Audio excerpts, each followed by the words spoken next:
All right, okay. Okay, all right, okay. It's a beautiful day in the honesty house. A beautiful day in the honesty house. Would you be honest? Could you be honest? Ooh. All right, all right. Now, this is a very exclusive teaching. This is a very exclusive teaching. This is not for everybody. This is probably not for you. Yep, this is not for you. This is for an exclusive group of people. If you are a family that has addicted loved ones in it, then this is for you. If you are a teenage person about to age out of foster care, or a person who has a teenage person about to age out of foster care in their life, then this is for you. If you're not a family with an addicted loved one or a teenage kid about to age out of foster care, then this is not for you. You can watch, you can look in if you want to, you can check this out, but it's not for you. Not until you're desperate. See, I knew that Christianity had a lot of wicked, wrong, hypocritical stuff in it. And I didn't know what it was. And I took a tour for 24 years and I learned the goodies that was missing. And now I'm out of Christianity and I'm back in the real world, talking real. Sometimes I shoot from the hip and talk a little rough and straight. But I talk respectful and serious because death is a serious thing. Okay, here we are. Come on. Here's the family honesty time. This is the basic and the advanced. The basic. Come on. All right, first of all, this is thankfulness training and honesty training. Thankfulness training and honesty training. How does the thank you time work? How does it work? Well, for the advanced people, you're using that supernatural language thing. But for the basic people, which is just fine, you can be a basic person, we do just the out loud thank yous. We sit down, we write, when we get together for any of these gatherings, we sit down, first thing we do is we write down 5 things that we're actually thankful for. Preferably funny little ordinary dopey childlike things like I am thankful for those cool sneakers that I had when I was 10 years old, or I am thankful for the bike I had for my paper route, or I am thankful for clouds, marshmallows, and dolphins. 5 things. And we all throw 5 things down. We try to not to make them, we try to make them different every single time. And the first thing that we do is a little popcorn slap down, throw down, thank you for this, thank you for that. So that's thank you time. And advanced thank you time is using the supernatural language, what you might think is nuts. But I went into Christianity and I got my supernatural language of humans and spirit beings, and I enjoy it. It's not a big deal, but it is a big deal because it actually helps my mind and my emotions and my willpower. All right, so basic honesty time, family honesty time, basics. Number 1, we're going to help each other. We make this declaration. If you hide stuff, it will make you sick. It will drive you crazy. When we hide stuff, we go crazy. Our body gets sick. When we hide stuff, we go crazy and our body gets sick. That's declaration 1. Declaration 2. We are going to help and love and support each other. We are going to help and love and support each other. Repeat after me. Come on. If we hide things, we'll go crazy and our body will get sick. We are going to help each other and support each other and care for each other. Okay, that's the first declaration. So we've done thank you time, and we've made the declaration. And in the third part is we're going to focus on 4 areas, 4 common areas where we might hide things. 4 areas. Number 1, my bad. Oh, I yelled at my sister on the telephone. That was bad. Or I used a bad tone of voice when I talked to a person I should be respectful to. Or I chose to do this bad thing. My bad. My situations and issues. My personality problem. My relationship repair. Repeat it. Come on. My bad. My situation. My personality problem. My relationship repair. My bad. My situation. My personality problem. My relationship repair. And then we practice the invitation or the introduction. We practice the introduction to our little story. When we practice these things, it's easier to say. It's easier to just speak it out when we're in the little group. My bad. I disappointed myself when I blah, blah, blah, blah, blah. I disappointed myself when I was late to work yesterday. I disappointed myself when I did this thing. I wish I hadn't done it. Number 2, I have this situation that feels like a problem. And then you describe it. You describe it as quick as possible.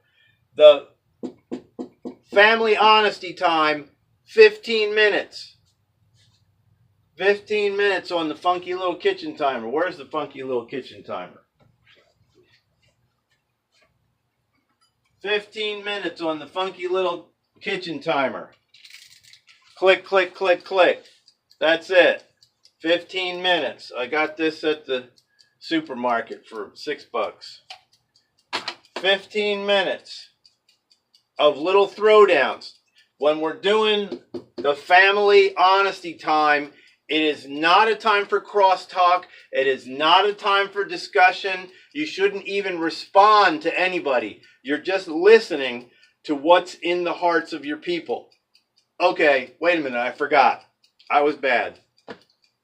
I disappointed myself when I did not make the introduction.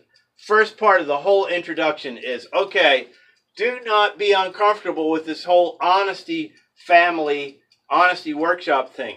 You are not going to be required to be honest about everything. You can hide stuff for the rest of your life if you feel you need to. Or you can share certain things with only one person. But here's the important thing.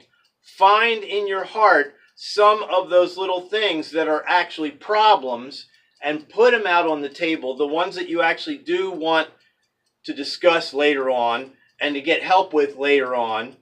Put a couple of things on the table, and your people will actually start to love you more because it's a point of humility. We get closer to each other in our weaknesses, not our strengths. When this person is big and strong and that person is big and strong, there's a tendency on the emotions on the inside saying, well, I can't be strong like them and I can't be strong like that. But when you throw down, I'm concerned about this problem, I have this personality problem, I have a relationship that needs help. When you talk about what's troubling you, everyone comes closer together in compassion, You can watch it happen. So you don't have to tell everything. As a matter of fact, you can hide most of your stuff.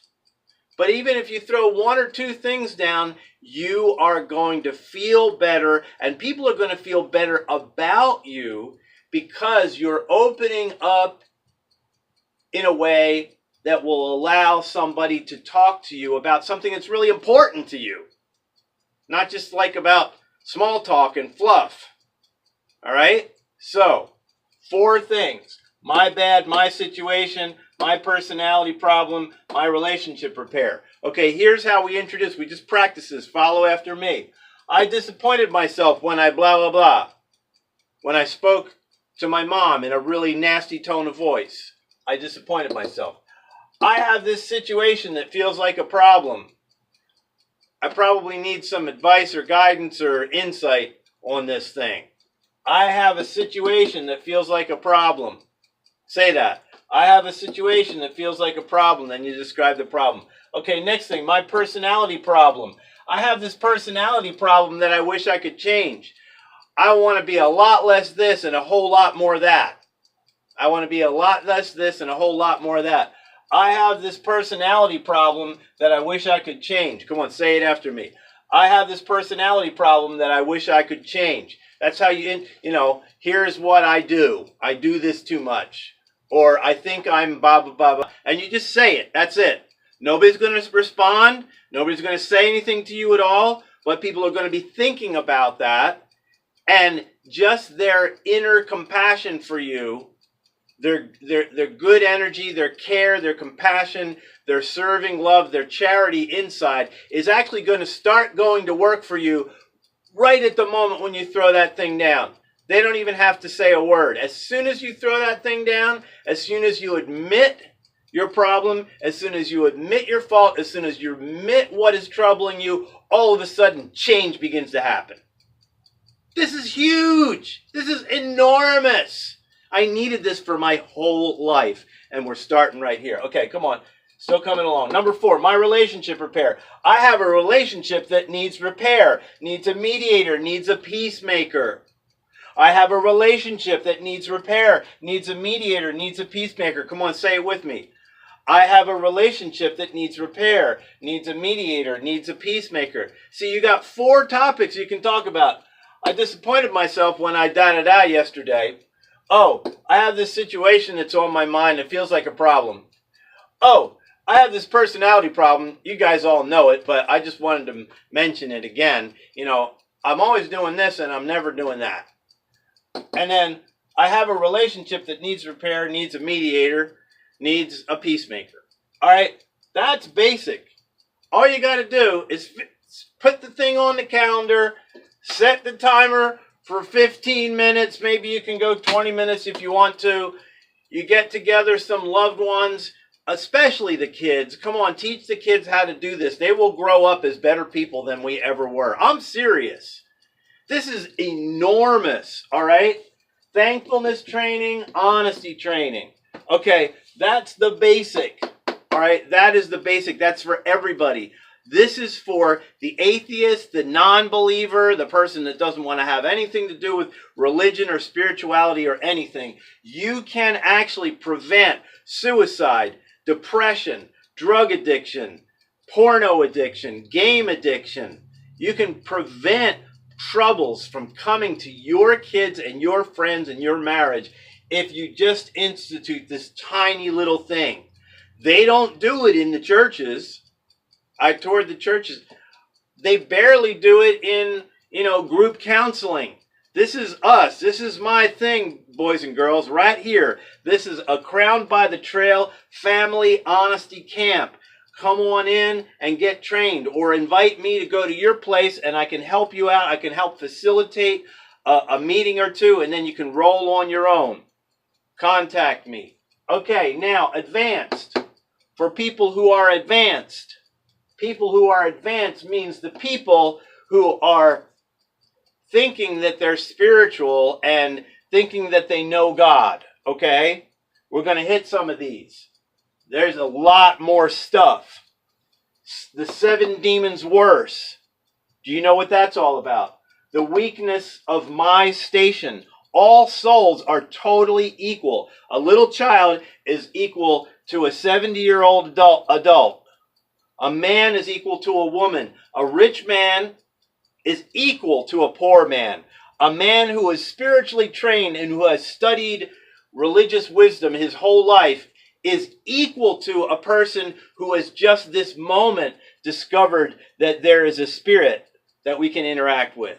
All souls are equal, but each one of those stations mentioned and many other stations, we are born in America. If you're looking at this, you have more than most of the people on the whole planet. And if you're not discerning that your station of living in North America is very dangerous, in the richness department, then you in big trouble. We need to talk. Okay. 7 demons worse. The weakness of my station, male or female. Remember those stations.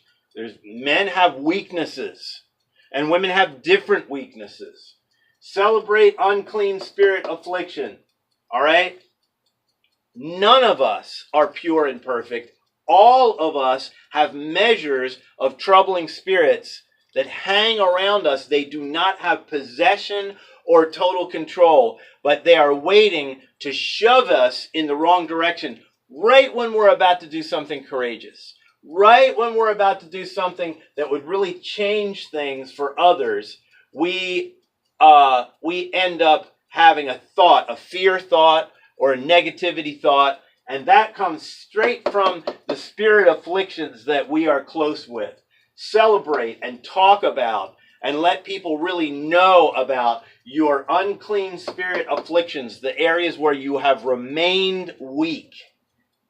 When you get immersed in water, you don't become sinless. Your sins go up into a higher echelon.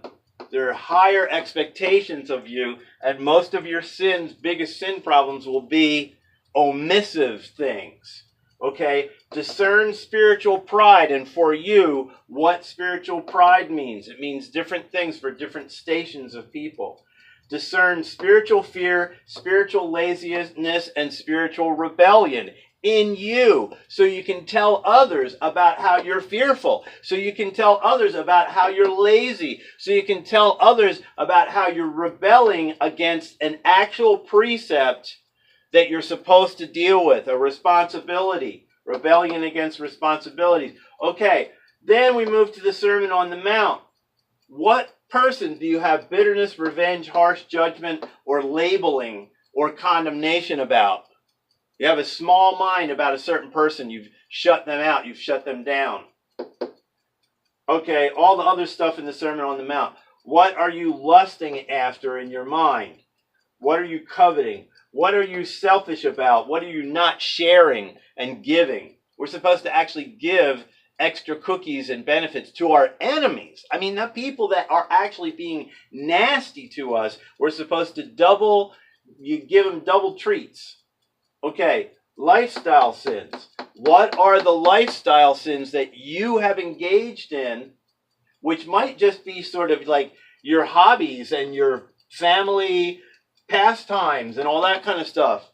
Those things are almost invisible, and they were cutting out the care of orphan children, of people who don't know and have the wisdom that you need. Do you know that in the Roman Empire, if you knew how to read, reading aloud was actually finable. They could find you, reading aloud, reading silently. If you read silently, they could fine you, because there's so many illiterate people that it's important for you to be reading out loud so that others' ears can hear what you're describing. Have you ever heard a person that really has trouble reading? If you read to them, it's a relief to them and they get understanding. So the lifestyle sins, if you have spiritual wisdom and you're just all bottled up and you don't have somebody flowing with you every day through all the days in your house, then you're in trouble. Okay, the apostles' teaching. The 2 gifts that Yeshua gave are Holy Spirit and power. Holy Spirit and Holy Spirit powers. Now, for you people that think this is nuts, I'm sorry. And you people who think this religious stuff is nuts, I'm sorry. Just bear with me for a second.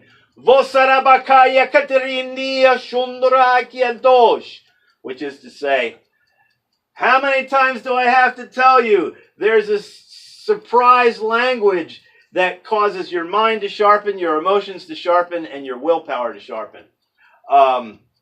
Okay, the 2 gifts that Jesus of Nazareth gives are the apostles' teaching and the Holy Spirit and power. The apostles' teaching is a set of specific teachings on how we now interface with God now that there is no animal sacrifice and no temple and no tabernacle. How do we interact with God in the best way? Well, I should actually have my blanket on when I'm praying or prophesying, right? Da si da da da da bum bum. But I don't like this fancy blanket so much. But I'm going to put it on anyway. I wear a blanket in solidarity with the women because the men and the women both put on the fabric, remembering the torn veil.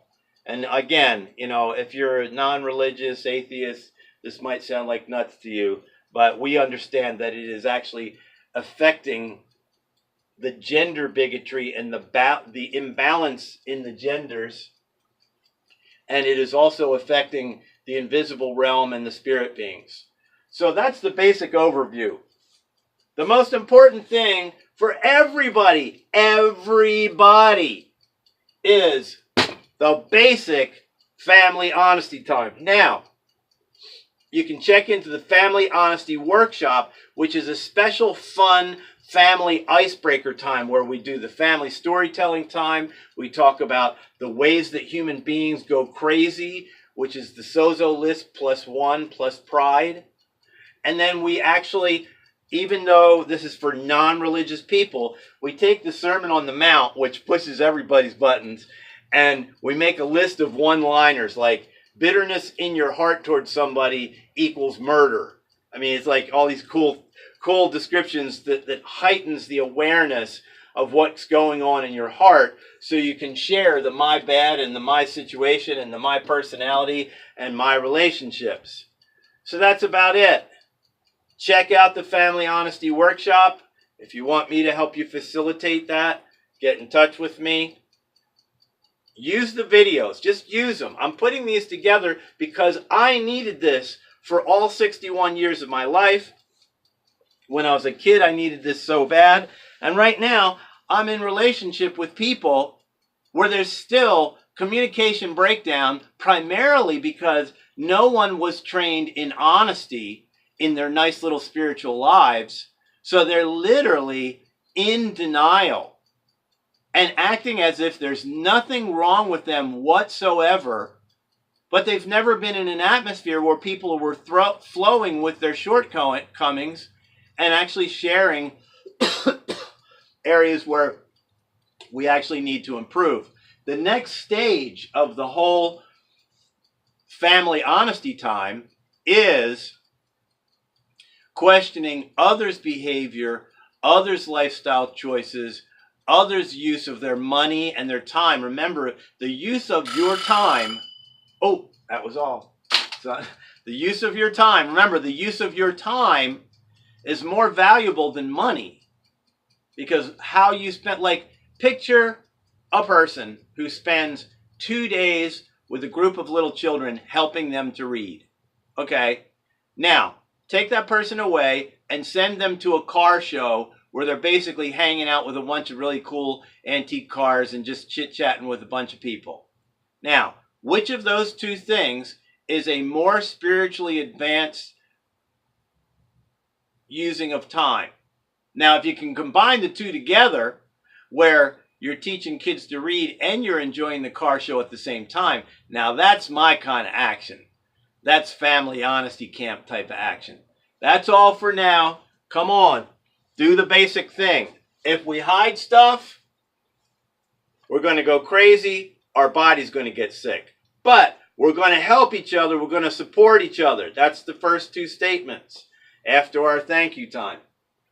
My bad, my situation, my personality, my relationship. Talk about those issues, and what will happen is in your family, you have this quick check-in on what's going on in people's hearts and minds. And then later on that day and the next day, you'll be thinking about what you heard, and you'll come up with a solution for your loved one, for your friend. And even your inner good energy, your inner silent prayers are so big. They're so huge. We cannot discount the value of just talking to one another and listening to exactly what is difficult in the other person's lives. Woohoo! Yippee!